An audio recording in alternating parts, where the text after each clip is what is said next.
really like to laugh, and I like to make other people laugh. It gives me a lot of pleasure. I am a little diabolical about that, in fact. There is an image of you that nothing wrong ever happened, nothing bad ever happens. I'm thinking of a time after MASH was over. You had a television series, 4 seasons, which people liked but not enough people watched. Yeah. It was a failure on that level. Yeah. A lot of personal turmoil. Yeah. Deaths close to you. Yeah. And I was actually thinking during that time, as I'm sure other people Oh, good. were. Something bad happened to him. Good. No. Yeah, I know. What were you thinking? I thought, boy, I got to store this one in case I ever do an interview with him. I'll bring it up. No. Hey, I got a good question now. No, I was really thinking, you've got to be suffering, and yet. Yes, sure, yeah.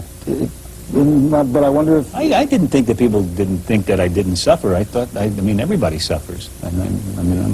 I always go on about it. In fact, everything I write has a lot of suffering in it. Mm-hmm. I think for somebody who writes mostly comedy, I have probably more suffering per square inch of any writer I know. There's always some angst, but Yeah. it's usually kind of funny, though. Well, I personally like to laugh. I mean, I really like to laugh, and I like to make other people laugh. It gives me a lot of pleasure. I am a little diabolical about that, in fact. Yeah. One time, my wife had an operation. I went to visit her in the hospital, and she had these stitches, and I couldn't stop making her laugh. I mean, I guess an expression of my anxiety or something. But Yeah. Are you easy to live with? Probably not. Sometimes. Lately, I am. Yeah. Because things are. Well, also because I'm just, I really, I get off on happiness now. I really am focused on that. Something happened to me when I turned, around the time I was turning 50, Mm-hmm. which happened a couple of months ago. I started celebrating 6 months early. I wasn't going to let it catch up with me. Because somehow I became aware that I was, I mean, this is all just real personal talk, but I guess it's interesting to you. I found myself not settling for things that made me unhappy, and I just wouldn't take it. I would look at things a different way, or I would take care of the things that didn't make me happy.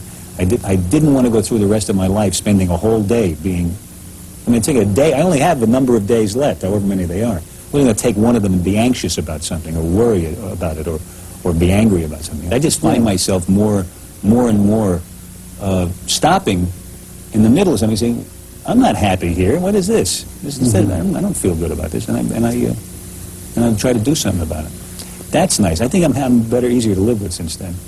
Yeah. Would Arlene agree? She has said that. Yes. Yeah. But You hesitate. yeah. Oh well. I mean, she always has I can't speak for her. She has a different point of view about everything from what I do, which makes her so interesting. I mean, has she noticed that you've changed lately? Yeah. She said things like, "Yes, you're definitely better. This is better than before."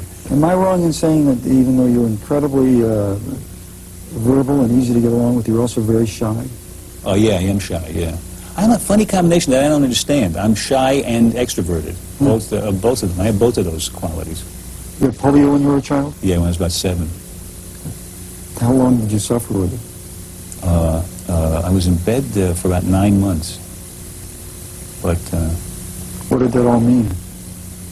well, I wasn't, sometimes it seemed lonely, but it wasn't too lonely because about every hour my parents would come in and put scalding hot packs on me.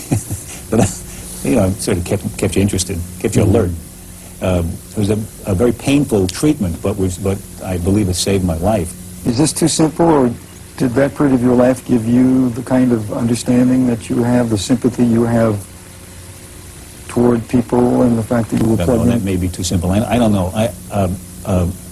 I don't know if I have an unusual sympathy anyway. I mean, I just like to talk a lot. Were you writing then? Yeah, I tried to learn how to write from the time I was 8 years old. I always wanted to be a writer. I wanted to be a writer before I wanted to be an actor. Mm-hmm. And I directed little movies when I was 12. So I've been trying to do all these things all my life. And you've gotten to do a few. Yeah. I'm very lucky. I'm very lucky.